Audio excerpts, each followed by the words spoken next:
So we're here tonight to talk about Malka's award-winning collection of interviews with Joni Mitchell, Both Sides Now. So a musician in her own right, Malka started her career as part of the folk music duo Malka and Jozo in 1963. And they're deservedly credited not only with opening Canada's ears to Yiddish and Hebrew music, but also equally as importantly, bringing about the change in perception that saw the immigrant, the ethnic, the newcomer, not as aliens, but as importers of vitality, hope, daring, ancient and avant-garde sophistication, humour and culture. And when their partnership dissolved, Malka continued to perform as a musician, but also moved into television, hosting the weekly CBC programme Song of Our People. And from that point onwards, it's pretty fair to say that Malka's had an illustrious career, winning awards for her documentary filmmaking, journalism, and her first, but hopefully not last novel, Sula, which draws on Malka's own experience of living with the Bedouin tribes in the Sinai Desert. And I had the huge pleasure of hearing a little bit about that period of Malka's life a few evenings ago, and it was ridiculous, frankly. So Joni Mitchell, Both Sides Now, was published with ECW Press last year, and I'm sure it goes without saying to most people here that it's an absolutely beautiful book, a stunning document of over 30 years of friendship. And Joni Mitchell's, as we know, we've had a few conversations about this today, not famed for her love of the press, right? And this is something she talks about in the book, her kind of suspicion of journalists, and, you know, no offence to our journalists, but rightly so. And yet, I think what Malka manages in this collection of interviews, which span over 30 years, if my maths is right. 40 years. 40 years, yeah. Let's not cut 10 years so quickly. Bad with math. It's a rare talent, right? So as an interviewer, she inquires without prying, and she always goes for the unexpected and really productive question.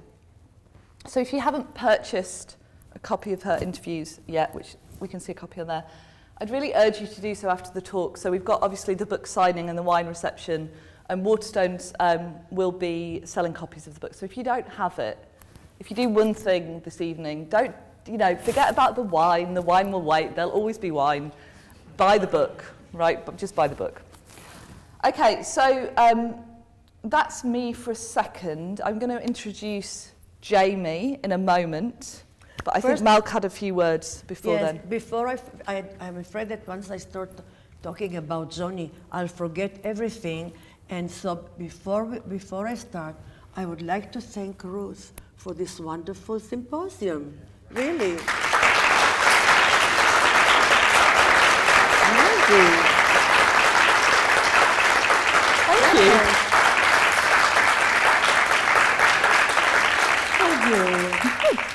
And I just hope that it will be the first of many. I mean, I don't mind copycats of this event all over the world. Although, as you said, copyright, right? We've got that stuff on lockdown. Okay, so we'll begin. But before we do, I'd like to introduce Jamie Zubairi, who is an actor, but also, I understand, I'm struggling for adjectives here. Very prolific, I guess. Artist. Subscriber to the to the Joni Mitchell list, and you do some paintings for them. I'm sorry, I'm hitting a. You're the archivist. I'm sorry. I apologise. I actually have that written down. I think my wine just kicked in that second. So Jamie has really, really kindly offered to read. Agreed. Agreed, you're right. Not offered. Agreed to read from, it's all going now, it's just, actually, it's all falling down. Sections of Malka's book, which are going to intersperse our conversation. So I'd like to welcome Jamie to the stage. I'm sorry about that, it was symbolic. One November night in 1966, I was driving in circles around one block, then another, which was very strange. I always drove with purpose from point A to point B, no meandering, no detours, pressing over the speed limit sometimes. Okay, most times.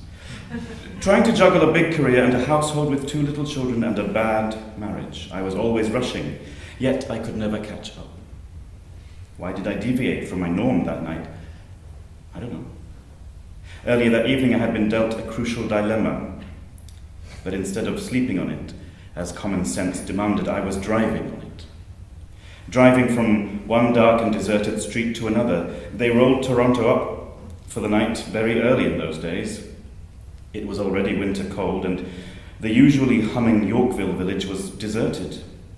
Even the winos and the flower children had taken shelter. The only light still on was above the entrance to the Riverboat Coffee House. I had never gone alone to a club, a bar, or a coffee house so late at night. Only streetwalkers go out alone late at night. My mother had drilled into me ever since I reached puberty.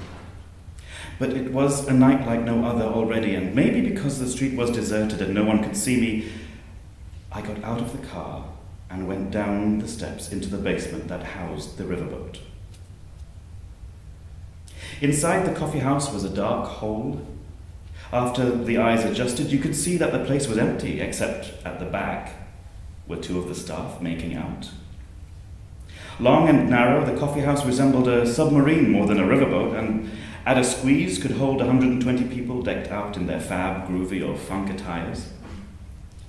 They would fall into a hush as soon as the house lights dimmed, crowding so close to the stage that they could almost touch performers like Odetta, Gordon Lightfoot, or Neil Young. But on this November night, bereft of their presence, the place looked forlorn. Devoid of the veil of their cigarette smoke, the naked decor seemed embarrassingly tacky. The blue glass in the porthole windows were too harsh to suggest river or sky, and the brass that ringed each window was Vegas glitzy.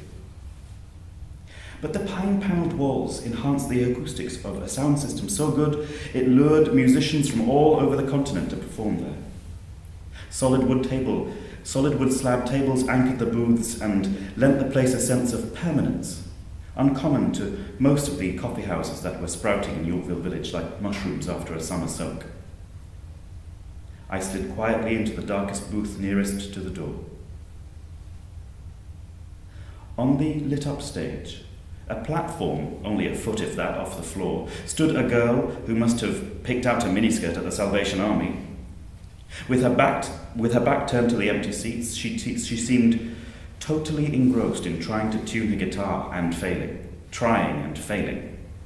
which gave me the impression that she was one of the waitresses who had nothing better to do than to play act being the performer. "Compliments of the house, Malka," whispered a server as he rested a cappuccino in front of me. "Thank you." My fingers clasped the cup to warm up. I savoured the aroma and sipped the cappuccino slowly, very slowly. I was in no hurry that night. I felt like I was sneaking out of life, and like stolen water, it was sweet.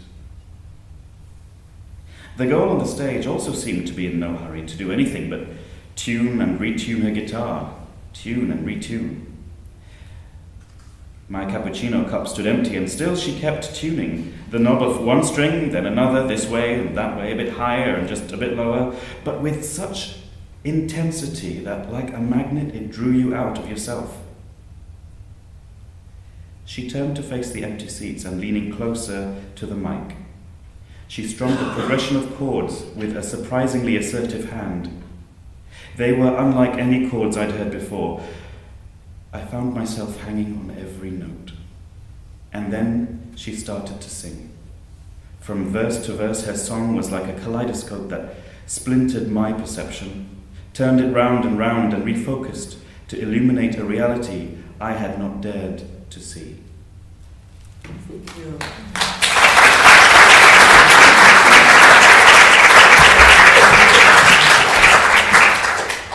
I continue. You can, After please that, do. she just went on and she started to sing, "I had a king in a soul-trusted carriage who carried me off to his country from marriage too soon.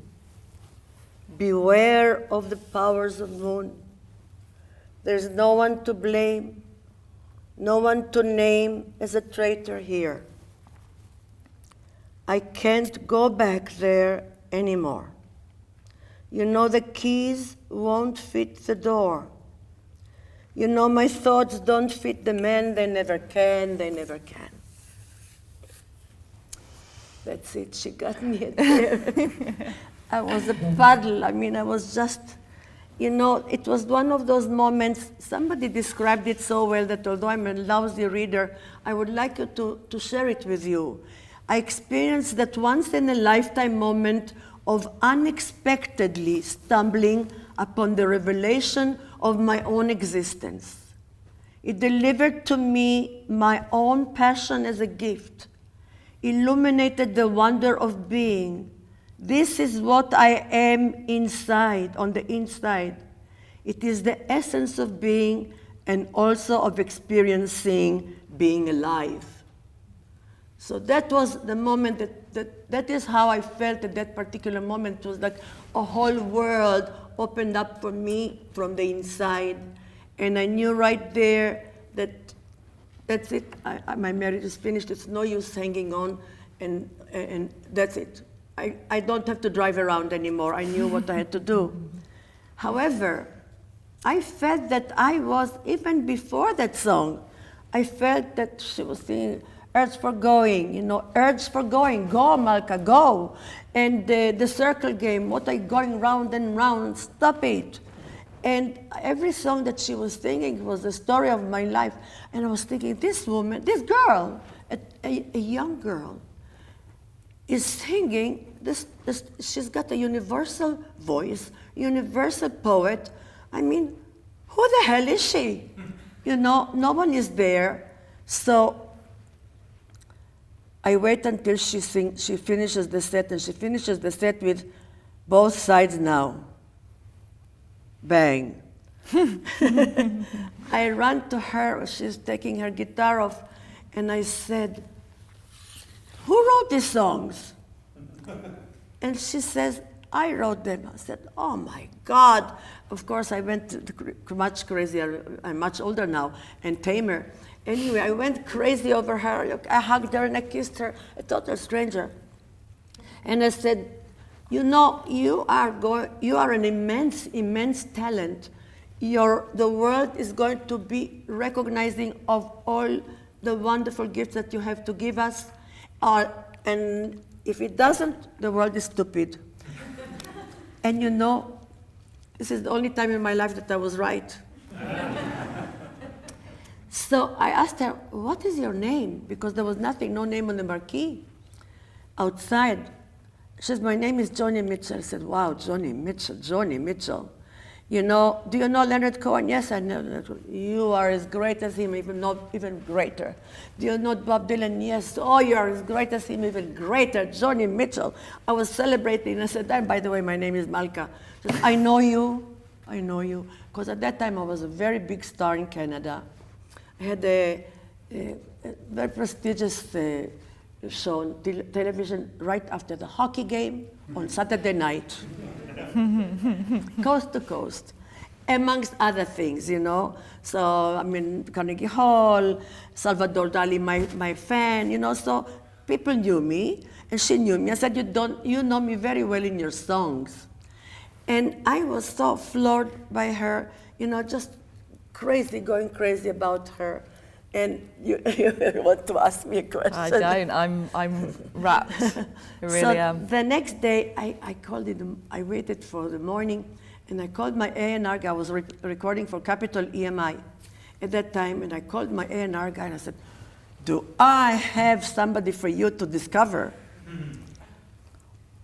And he said, "Who?" I said, "Joni Mitchell." Never heard of her. I said, "Well, that's why you're going to discover her." She's huge talent, great singer, great musician, fabulous guitarist, wonderful words. I even remembered some of the words, and I said, you gotta come to the riverboat. Oh, it starts very late, 11 o'clock, 12 o'clock, too late for me, no. So I literally had to drive to his house and pick him up and bring him to the coffee house. Joni was working there at that night. So it was her first set. And here comes, I will not name him out of respect for him. He's still alive and well, thank God. And sorry for not following my advice. And and he came there, and first of all, he's waiting for the show to start. And the coffee house, it doesn't start on time. And he goes, tapping his foot, tapping the table, tapping that. And Joni, of course, is tuning the guitar. She has to find the chords, She doesn't even know what she's going to sing. She's just figuring, I guess, what she's going to sing. And finally she started to sing Life in the City. You know the song? Life in the City, You want to sing it? Yes. So she was singing this, and so beautiful, right? And he says to me, she has no stage presence. She will amount to nothing. So I thought it was an A-H anyway. And he left. So I didn't care. I thought he was one of the stupid people in the world. And that's all. I just waited for Joni. I stayed till she finished all her sets, which was about 3 o'clock in the morning, and I didn't mind. And I stayed, and I said, wow. And I told her, like, how great this, I stayed, like, this was like, she sang, I think, 3 or 4 sets. And the one that I heard was like just a short set the night before. So I stayed the whole thing, and I was even more impressed. And every night I came, and I stayed, and we talked, like, who she is, and all these things. And I was giving her a prophecy of her life that, of course, all came true. Really, it did. And Can you do that for all of us later, or? Let me see your hand. Over dinner. No, she was so great. And so the last night she was there, I said, listen, you can hear my accent. I will not sing your songs very well, but at least I would like to sing them in my concerts, if it's okay with you. She just, on the what do you call the napkins Tablecloth, there? Yeah, she just started to write I Had a King, Life in the City, all these wonderful songs. I didn't keep them because I didn't keep them anyway. I moved, I moved out of the house, I divorced. It was a big, big event in my life because of her, of course. And I didn't keep it. But the fact of the matter is that I sang it until those songs were recorded. And in every concert I said, listen, guys, remember the name Joni Mitchell. You'll heard it first here. She's going to be a huge, huge, huge artist. And so that is how I happened to meet Joni. And so, what happens to get you to meeting her again in 1973? Right. What are the kind of circumstances that lead up to that, and then what happens when you do meet her again? Well, in 1973, I was already a journalist, also a singer, and all these other things, and a mother, and divorced woman, and all these things, and also remarried, and bought a big house, and to pay a mortgage. And when the producer told me, I can give you a nice gig if you will get Joni Mitchell, I said, oh, God. I mean, she's so famous now. 7 years ago that I went crazy about her. She'll not remember me. And I said, but because of that mortgage, I tried to phone her. Candor, everyone. Listen, I didn't know that she was that she would be. You tell the truth, I didn't know. It was as much as I thought her talent was immense, I didn't know that she had when she speaks, it's like poetry. She treats an interview as an artistic exploration.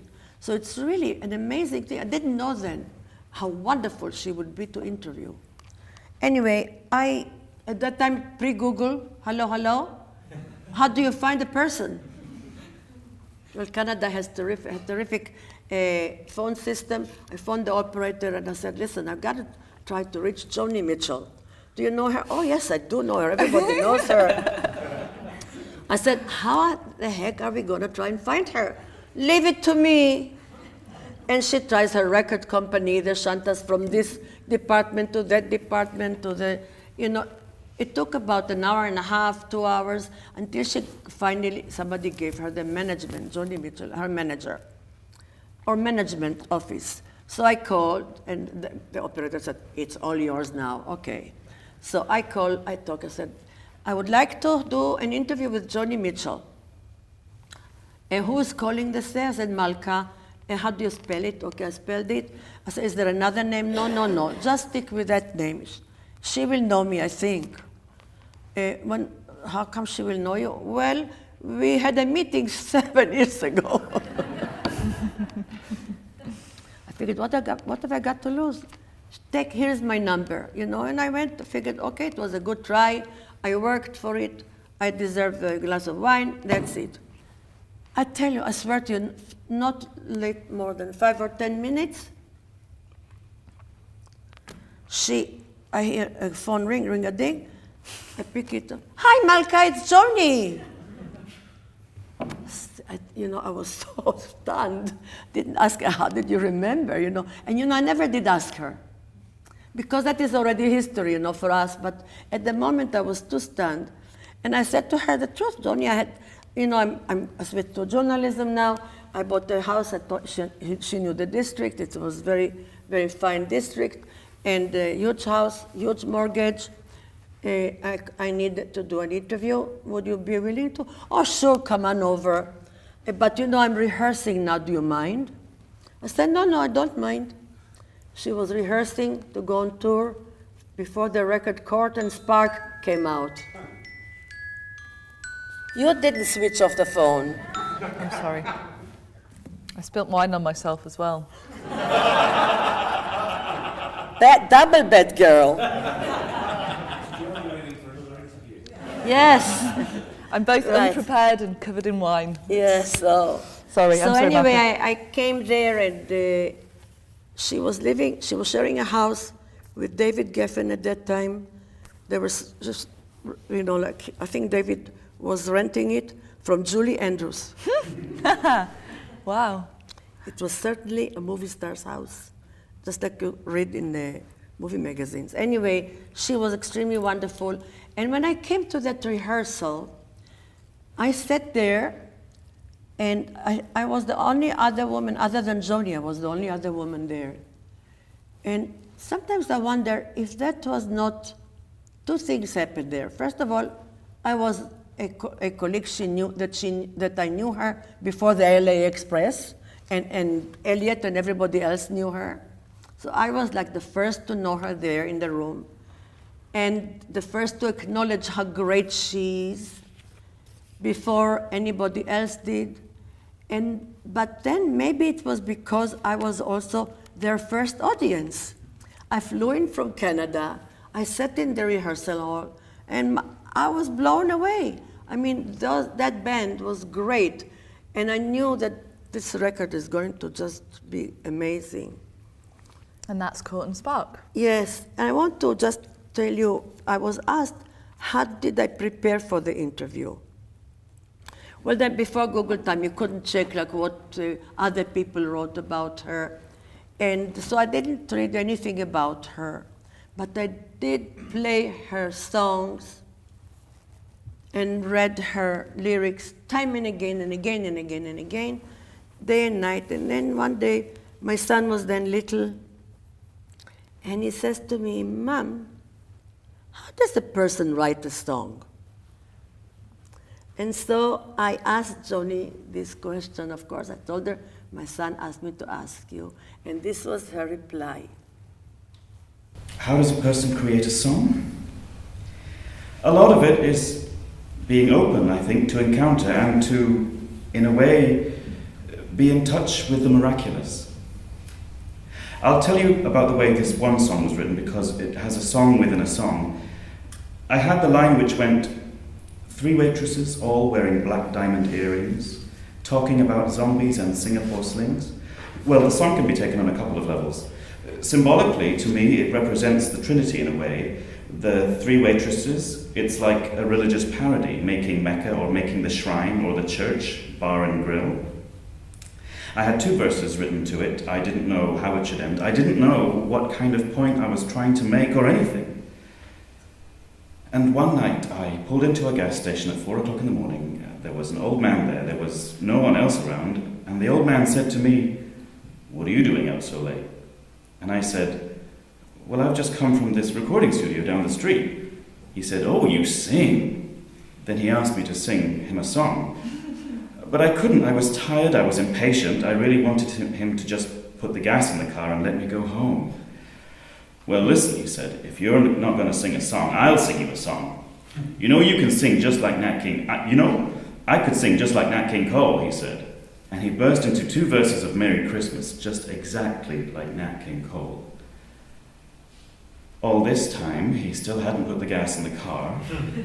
I'm feeling this incredible tiredness and impatience to go home, but he is being amazing. "You know," he said, "you can write a song about anything," he said. "Why, I could make a song about this car," he said. And then he started singing this song about my car having nice tires and white walls and windshields and different things around the gas station. He was so amazing. And then the thing came to me. And the thing that I used in writing my songs in the last verse was just the common thing that's bandied around now about being here and now, about being in the here and the now. It was like I suddenly recognized my impatience to get home was spoiling my absorption of how beautiful and this incident that I was in the middle of was. So that became the last verse of the song. It went, he makes up his own tune, right on the spot, about white walls and windshields and this job he's got. And you want to get moving, and you want to stand still, but caught up in the moment, some longing gets filled and you even forget to ask, "Hey, where's Bar and Grill?" Bar and Grill being whatever it is you're seeking for.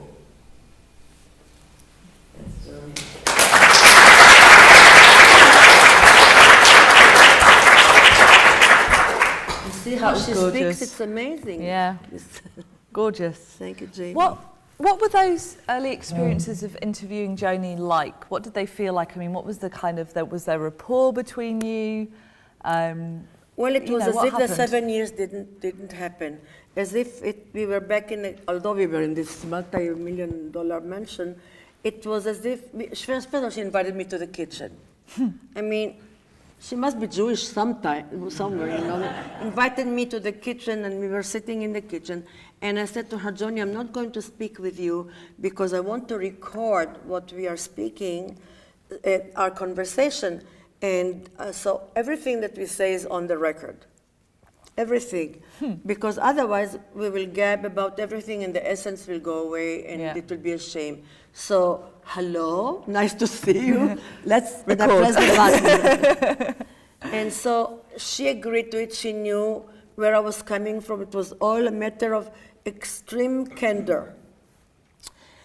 And although from the start she was very, very, I was amazed by how eloquent she was. It was not like she worked on a song like Leonard 14 years or something. It was like I could see that it came out about any subject. I did not ask her questions. She didn't ask me not to ask her, but I simply was not interested in who was her lover last year and all these things that the gossip didn't interest me. And anyway, I was not going, it was for the CBC, so we couldn't put it on the air. And so we just talked, and many years later, I found out that we really were trying to crack the mystery of the creative process, both of us. I was coming from one direction, she was coming from another. The only thing that I would like to add, two things. First of all, is that we stayed in the same place to talk for the interview. We also talked about in the rehearsal hall, but that was not the interview. I was talking to the musicians there and to Elliot, but with her, it was in the kitchen. It was always in the same place.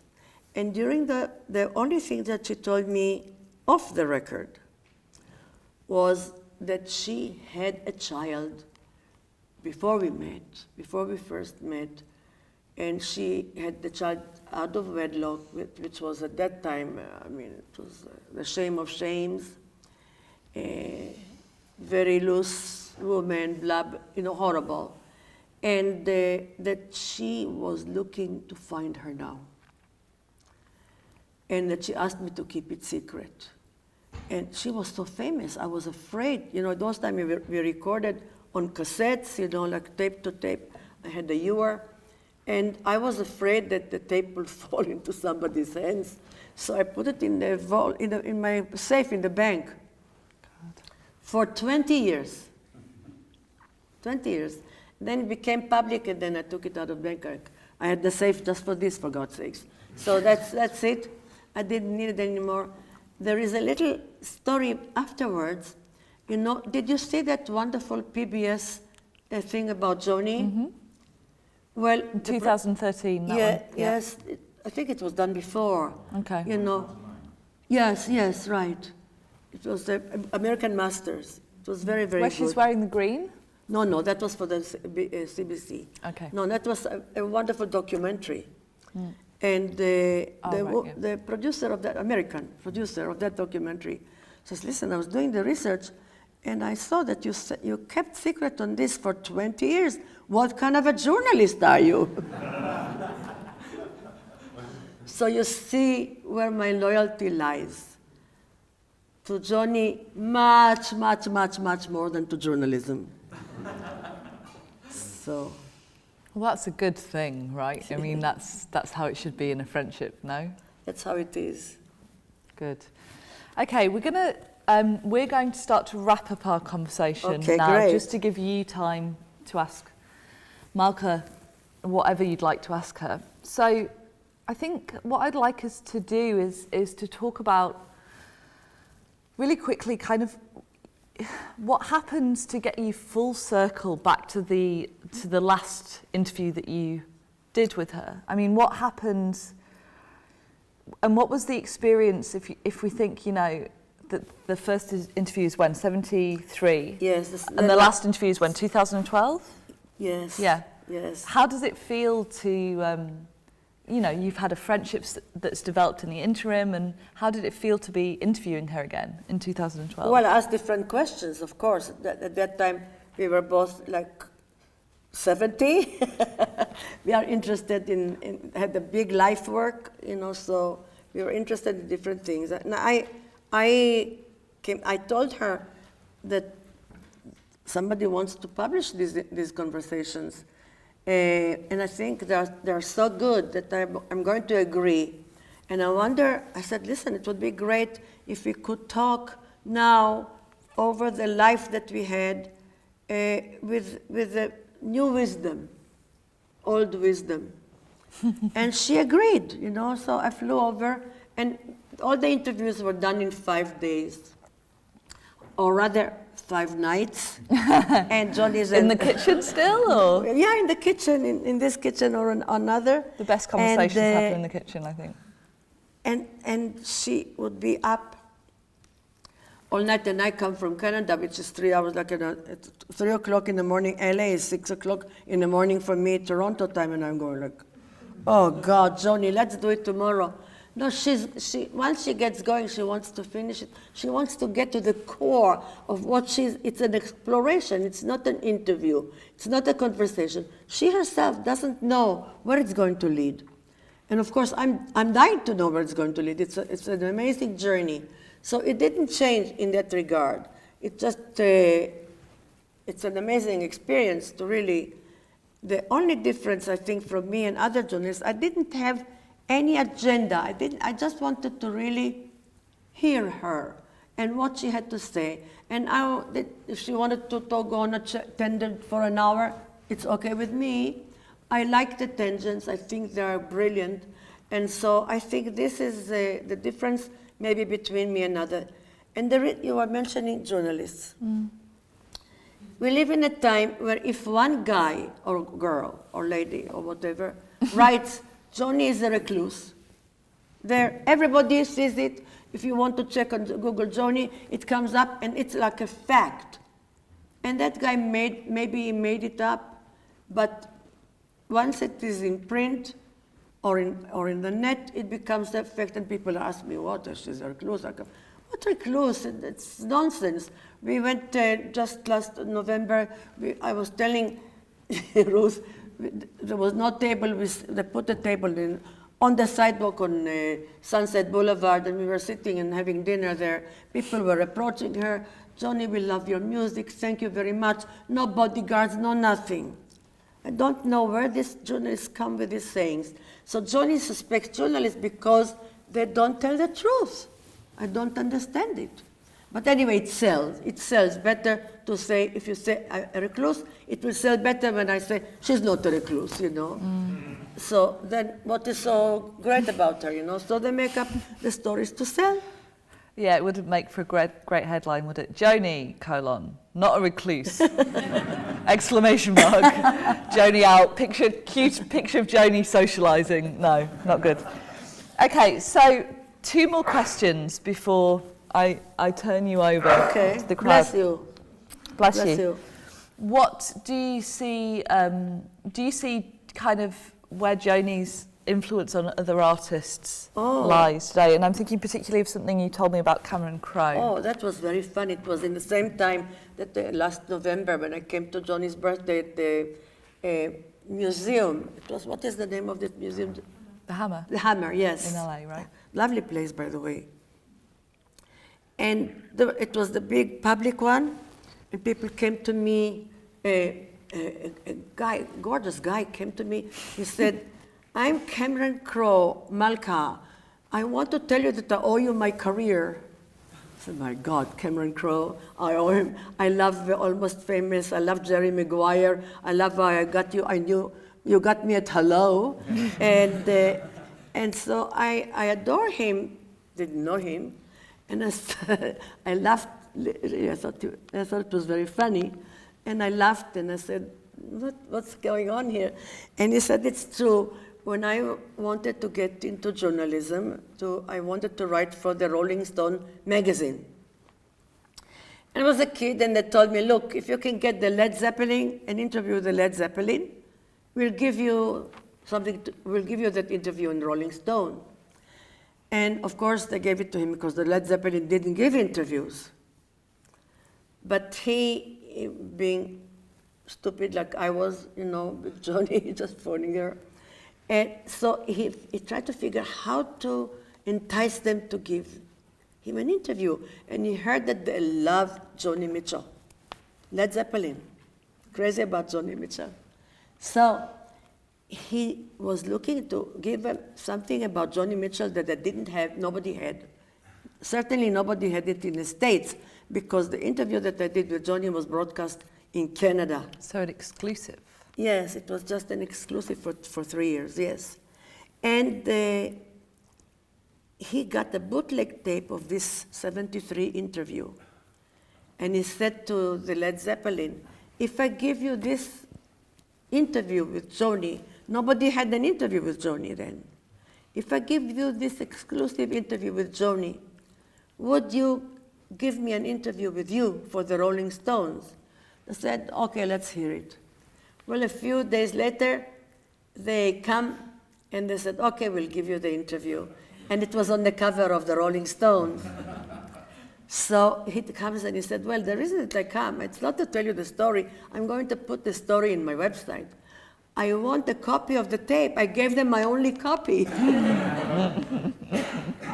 So, of course, you know also that this is Cameron Crowe, but you know also a British cinema maker. He put it in Love Actually. Mm-hmm. And Richard Curtis. Yes. So that he was, apparently he told Joni that he was affected by, really inspired by her latest version of both sides now.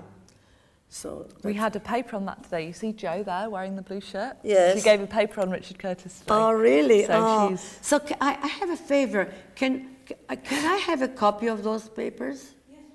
And also, you have about the cactus tree. I love that. I would love to hear what you have to say, because I have something to say about it also, of course.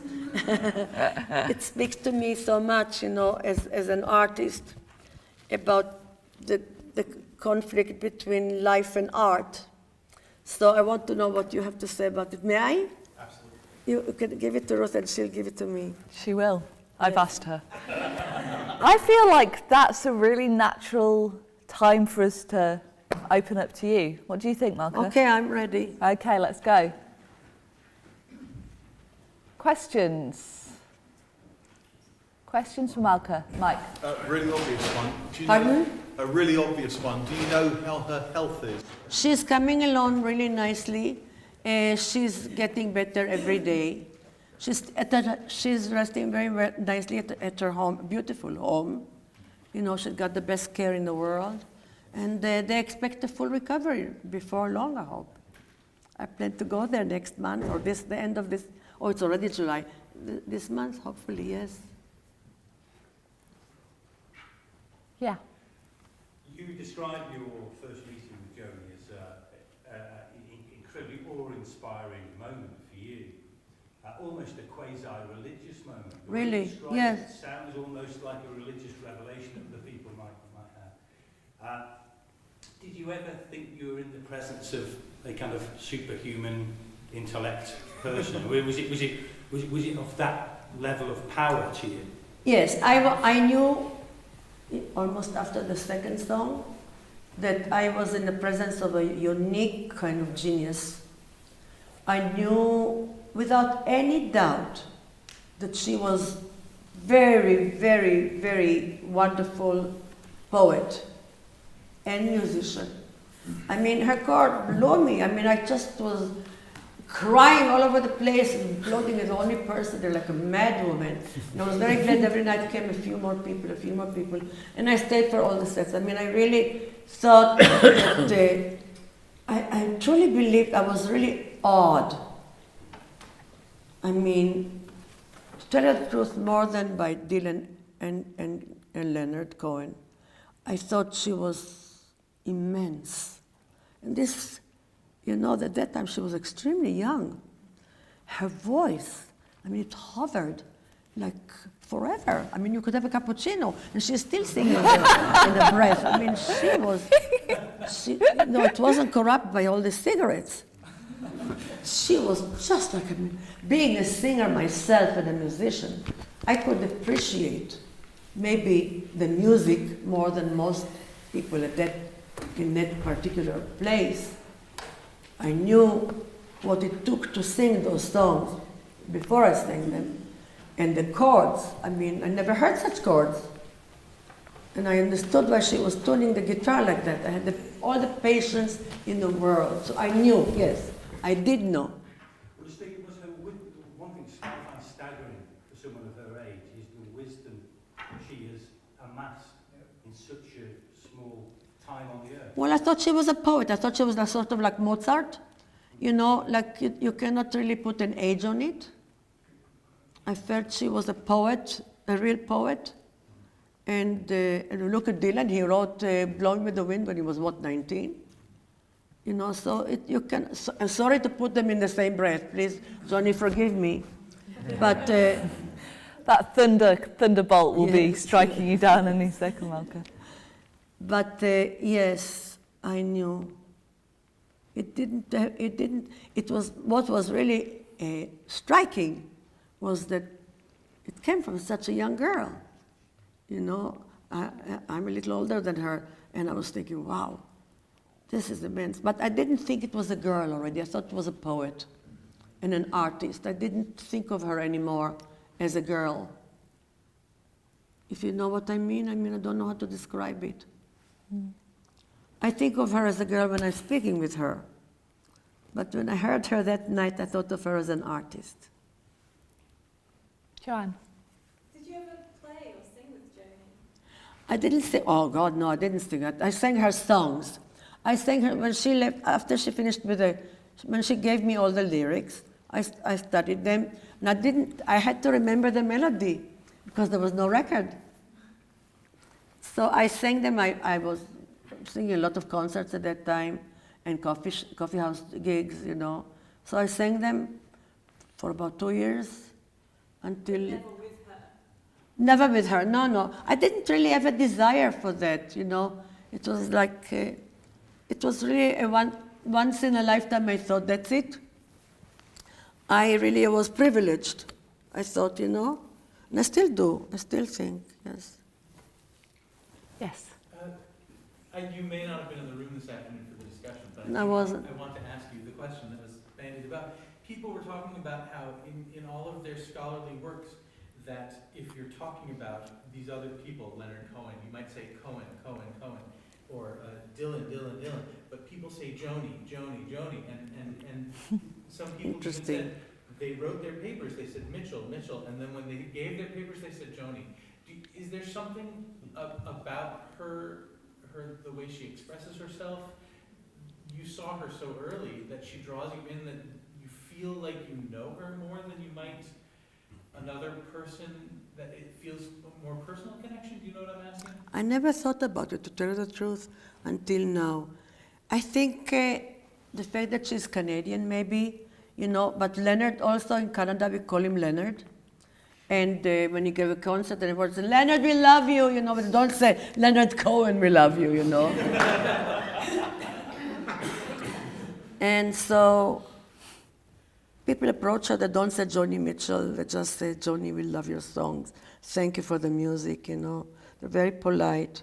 Nobody bothers her, except for the time, when they were killing people, in California. There were murderers in the streets, that was dangerous then. But she never had a bodyguard, no. No, I don't, the answer to your question, I don't know. I really didn't think of it even, to tell you the truth. Okay, we have time for 2 more questions, yes. You've spoken about the creative process quite a lot, and we've heard a lot of that today. My question is, given that you see her first and foremost, I think, as a poet, does she... A poet and artist, I say, yes. Yeah. Not in my personal life. No. Yes. Is it the case that she writes a poem which becomes a song because she then finds a melody for it, or does she ever create a melody and then find words to go with it? I think we have it in the book. She mentioned, she writes about it in the book. Okay. I think she starts with the melody first. First. And sometimes, Take the lozenge. It's time for the lozenge. it's so dry in here. Yeah. The wine is also dry. But the right kind of dry, right? I mean, I'll have to reread the book. Yes. I was always concerned that when she would give interviews, she would talk about the sort of the conflict and the control that the record companies had, and some of her disrespect from... She's talking about it a lot in the interview, really, a lot. And yet it seems like somehow she was able to get contracts to keep a hold of her work and become wealthy. And not be ripped off by the music corporation or whoever was running that. You'll have to buy my book. I got it. Also, you'll find it. She's talking, she says that because she got divorced from Mr. Mitchell, and she got a raw deal in that divorce, she learned how important it is to have a contract at a very young age. And that's what gave her the idea to have a copyright of her songs. That's what it gave her the idea. So see, from a bad thing can come a good thing. From a very bad thing came a very good thing. And she also describes, you'll see in the book, said, how did you manage to really elude, like the record companies? They want to have hits, and Joni was not interested in it. She was interested in exploring new territories. She's an explorer, that woman. And so she said, well, she kept under the radar. She knew that they were after the top dog, and so she played the small dog, so that they will not, always keeping the costs down. And I think it's one of her talents to find terrific talent, to find amazing musicians. Her recording engineering, Henry Louis, an absolute angel. He loved her so much. He gave her tremendous, and he is the one who convinced her to have the laughter after Yellow Taxi. It happened in the studio. I said, Johnny, let's keep it. So he's one of those souls you know, he passed on, but it's a good example, you know, Henry, all these terrific musicians that she's with. Amazing talent. It's a talent to do that, by the way, I believe, anyway. Good. Okay, that's all we have time for this portion, so that we can get Malka to some book signings. Okay. Thank you so much, everyone, for coming. Oh, he wants to say something? No? Okay. No, he's poised to clap. Okay. That's the international symbol for clapping you. So Yes, okay. hope that everyone will, and that as well. No, just hold it. This has just been brilliant. Thank you so much to Malka. This has been My amazing. We're now at the bottom of a bottle of wine, so frankly, it's either downhill or really. uphill from here. Please join me in thanking Malka Marom for an amazing talk.